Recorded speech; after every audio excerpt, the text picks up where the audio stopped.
Welcome to Waking Up with Don. I'm here with Felicia Cook from the Children's Home Society. Felicia, thank you for coming on the show. Thank you for having me. You know, Bush League question, what is the Children's Home Society? Well, Children's Home Society of Florida is the oldest and largest statewide organization that serves families and children. And here in Panama City, we have our Emerald Coast Division. And basically, it's our job to take care of the foster care children that we have. We have several programs. We have counseling. We have our dependency case management, which are the foster care children. Our targeted case management, which could be foster care children, but may also just be families of need that we have been asked to look over. We also have our Early Steps program, which is 0 to 36 months. And the Early Steps program is about children who are at risk developmentally or already developmentally at risk. How do you discover these children? How do you find them? Do people come to you, or does the court order you to go look at this family, or how does all that work? Well, the 0 to 36 is different because a parent can refer them, a teacher can refer them, I mean, like a daycare type person, a nurse, a doctor. But we have a great relationship with the hospitals here, and when they have children in NICUs, typically, NICU? Yes, the neonatal intensive care units. Okay. And so typically a child that is in there might have a reason for us to make sure that there are no developmental delays. They are what we consider at risk. And so those hospitals, a doctor, a social worker, a nurse, anybody can refer them. You might identify this kid as being at risk, or a doctor may, just given on the family history. Correct. And they say, hey, Children's Home Society, you need to take a look at this little baby we have in here. Right. And make sure that he or she is healthy. And exactly. And the Early Steps program. And why wouldn't they be? What would be some of the cases where they would refer? I mean, are we talking about addiction? Are we talking about just dysfunction in the family? It could be that the child was born premature, and so they're going to be delayed in the way that they develop. They may sit up later. They may walk later, and so they just want us to keep an eye on that child and make sure that if they need physical therapy, if they need occupational therapy, speech therapy, whatever it might be. It could be that the child is born with spina bifida, cerebral palsy. So that would just be so Children's Home Society in this particular case would just be another resource for a parent. Is that what I'm hearing? Right. So it's not something like, oh, I did something wrong that Children's Home Society is looking at my kid. Yeah, no. Okay. No, to be involved with Children's Home Society, you know, you could be a very stable family and just have a child that's in need of some extra help. Then when you go to our dependency case management, that is about the foster children. That's about children who are removed from homes. Right. And it's very unfortunate that Bay County is at the top of the list when it comes to the amount of children removed from homes per capita. Yes. You mean for the state of Florida? For the state of Florida. So per capita, there are more children removed from homes in Bay County than any other county in Florida. We are number 1 or 2. Really? It's back and forth, but we are number 1 or 2. And That's astounding. It's very unfortunate, and with that comes a very hard task, which is finding foster care homes. Right. We have a lot of children who are not staying in Bay County after they've been removed because we don't have a home for them. Wow. So, you know, and how old are these children typically? These children can be from birth to 17. Wow. And what are some of the instances where a child may be removed from a home? Well, unfortunately, they're usually ugly instances. They maybe a teacher at school has noticed repeated bruises.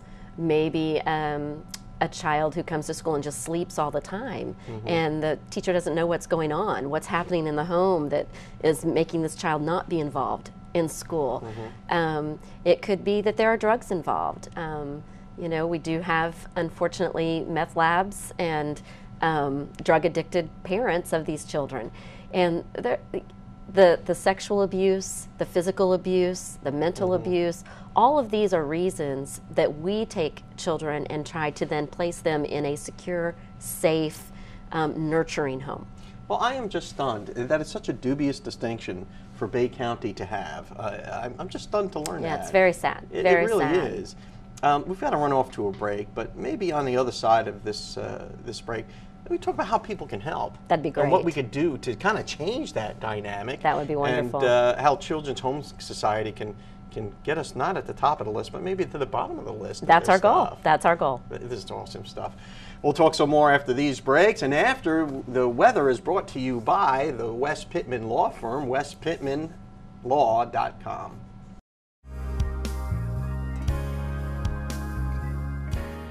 Welcome back to Waking Up with Don. I'm here with Felicia Cook from the Children's Home Society, and we're talking about the dubious distinction that Bay County has. And that distinction, again, is what? Well, that we're at the top of the list as far as children being removed from homes.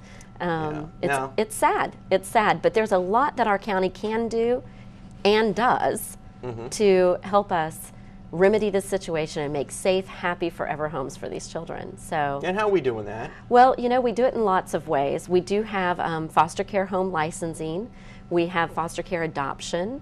How hard is that to do? I mean, to be a foster parent and get, I guess you have to go through some sort of screening process. You do. You do. Life Management actually does the licensing of the foster care homes. And it's a bit of time consumption.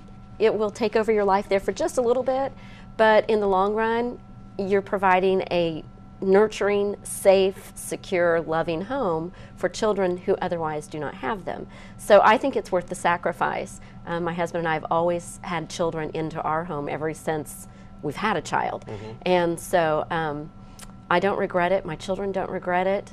And those children that we've taken in, they don't regret it either. They're very thankful for it. Do they come back and visit you? They do. We hear from lots of our kids. And the great thing is, some of these children, their parents just need a lift up. Maybe they need to take a parenting class. We offer that. Maybe they need to take an anger management class. We offer that. Maybe there's some substance abuse. They can get through that. And then we can put their family back together, and it can be a happy, nurturing, safe home. You know, some of our children are born to very young parents who have no experience, and maybe they don't have family around them to teach them the things that they need to know about raising those children. So it doesn't have to be an extremely ugly situation. There are those children that unfortunately we never get to unite with their original families. But then we have foster care adoption, and they do find a forever family. And that's how our county people help out. So it sounds like it's not just Children's Home Society, though. It's sort of a team effort across the board of services, because I would imagine law enforcement would have a great interest in what goes on. They do. We have law enforcement involved. We have CAC involved. We have Children's Advocacy Center. We have Guardian Ad Litem.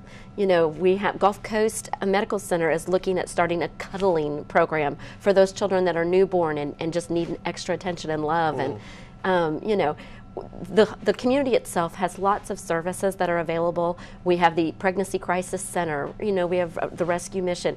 There are lots of places, and we just need to all bond together and figure out how we can service these children and their families and help us become happy, safe, secure homes. Because, you know, as a parent, and we were so ready to become parents when we finally did, you know, the most important things in our lives. Yes. You know, that's our most treasured thing in our lives is our children. And it's just hard for people like us to fathom how, you know, children could be kind of shuffled off and thrown away, or you know, abused or whatever. It's a sad thing for me personally to even just kind of think of. And what can people do who are watching now?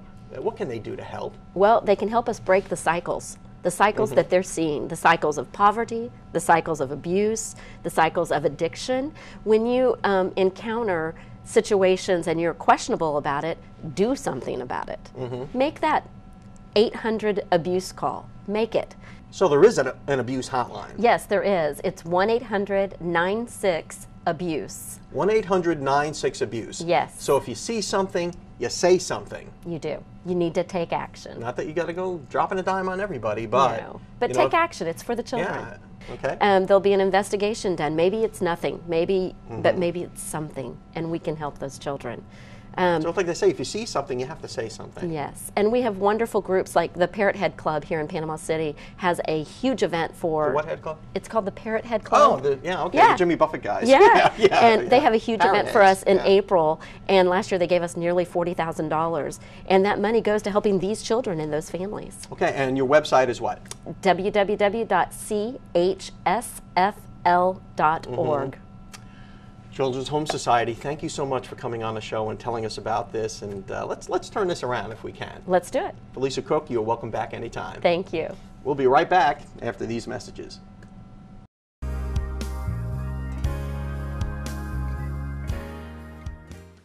Hi, good morning, and welcome back to Waking Up with Don. I'm Zenobia Andrews, your business system strategist, and I am super excited because we are right now here in the Max House Studios bringing you your Max Biz tip for today. You know, all week long we've been talking about building your brand.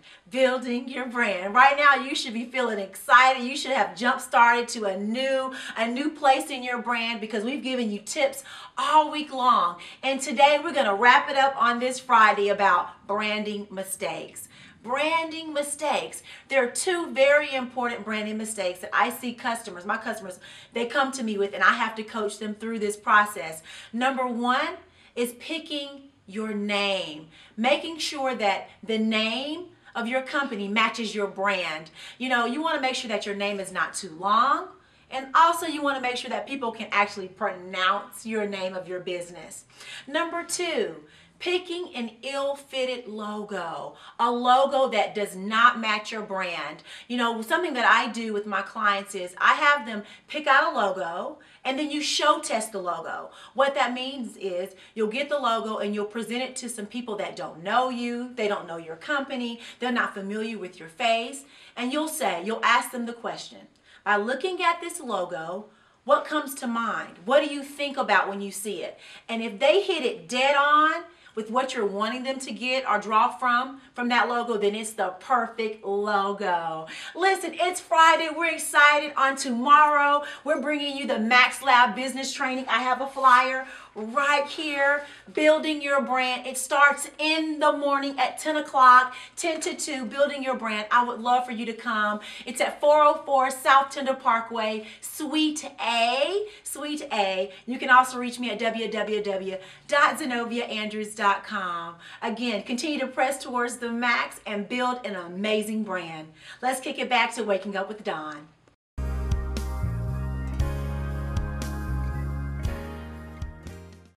I'm here with David Powell from Innovations Credit Union.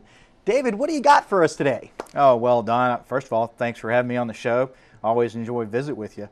But I think today I want to talk a little bit about some tools that we have at Innovations to help kids sort of understand about money and learn about savings and budgeting and those kind of things. That's important because, Sure. you know, when do kids start to realize that, you know, not everything's free and mom and dad pay for everything. You got to work, you got to earn, you have to save. You do. And at Innovations, you help kids learn those lessons. We do have some tools for just that purpose. So in addition to the regular savings accounts, checking accounts, and things that most people associate with the credit union, getting car loans and those kind of things, if you go to our website, which is innovationsfcu.org, FCU stands for Federal Credit Union, so innovationsfcu.org, and you click on products, there's a tab on the side that says the iCrowd. And the iCrowd is what we've designated to denote our series of tools for kids from 9 to 18 and even young adults can go there and find tools and games and stories that teach them how to budget, how to plan ahead. There's even a little game where younger kids and teenagers can calculate how much it costs to have a pet. Wow. And there's a game called Money Mission that some of the older kids might enjoy where they can go and do different jobs in the game to earn money to then purchase different things in the game. And it teaches you the time value of money. Working a certain number of hours produces a certain amount of income, which then you have to go and budget to buy things at the various stores in the game. So those tools are pretty cool. I've actually spent some time in my office, don't tell my boss, playing the Money Mission game. But it's a cool, fun, easy way for kids to learn about budgeting and how to really use money. That's instructive for kids, and I think it's important because you try to teach these lessons, you know, early in life, and some kids don't ever learn that lesson until they're out on their own and they're almost adults, and they realize, oh wow, I've got to pay for this stuff. Yeah. And how do I budget? How do I create a budget? It's hard. How do I save? It is hard. And in fact, for kids that are 18 or a little bit in the older section of the teenager group, there's a game in there called CU, the letter CU for credit union. CU Succeed. And it teaches the older kids about how to prepare for work, to get a job, how to budget in real world scenarios of paying the bills, like the utilities and the rent and the gas and the food and those kind of things. So, you know, there's a segment in there really geared right toward those high school kids who are about to go somewhere. They're either going to go to college, or they're going to go to trade school, or they're going to go out and get a job, but they're going to go somewhere and they're going to have to work. Or their parents, I guess, probably hope to get them out of the house and go to work. Yeah, you know, I remember my son asking me, "Hey, Dad, how do you balance a checkbook?" Yeah. And he was in middle school, and he wanted to know how checks worked. Yeah. So we sat down and explained it to him. I'll tell you, I remember being 18 years old and going to my dad and saying, "Okay, Dad, I'm going to move out with my buddy." And he says, "That's fine, son. And as soon as you prepare a budget and let me approve it, you're welcome to move out, and I'll help you move your stuff." And so I go to my bedroom, and I get out the pad and paper, and I quickly realize that, oh, wait a minute, this isn't as easy as it sounds. Yeah. And then I show him my budget, and he says, "Well, what if your truck breaks down and you have to replace the air conditioner, or you have to replace a water pump, or what if you move to some place and you have a burst water pipe, or you have to have some maintenance done." Yeah, you got to expect the unexpected sometimes. So good old Dad really gave me my first lesson in budgeting as a teenager, and I've never forgotten that. So hopefully our online tools can help kids really work on understanding about budgets and money and value and how that all works. And of course, the youngsters can always go into Innovations and open up their own account, can't they? They could. They could go to any of the 6 Innovations locations in Bay County, and the nice folks working in those branches will be glad to open up a checking account for you, or a savings account for the kids, and you'll find that they're very pleasant and helpful. David Powell from Innovations, thanks for coming on and getting us smart about our money. Thank you.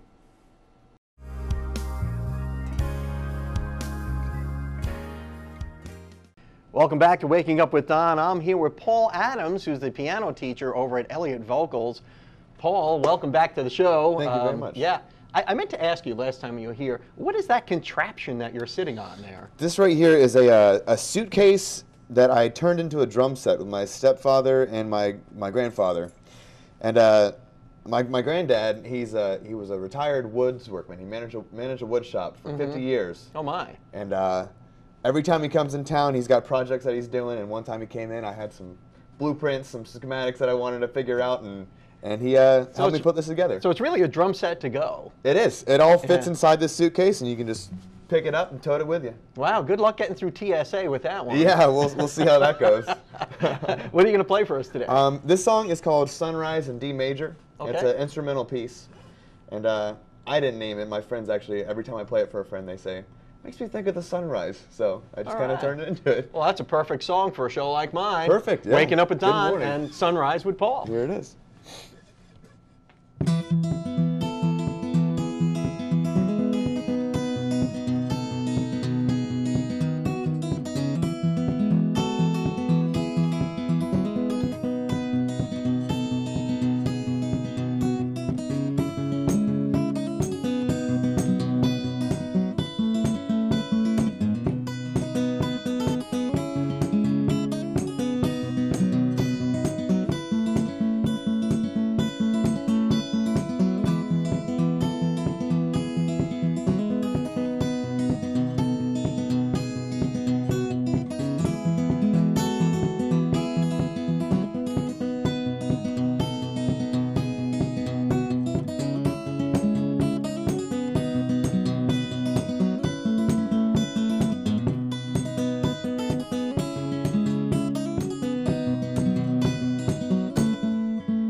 That was some great morning music from Paul Adams, who's the piano teacher out at Elliott Vocals. Thanks a lot for watching.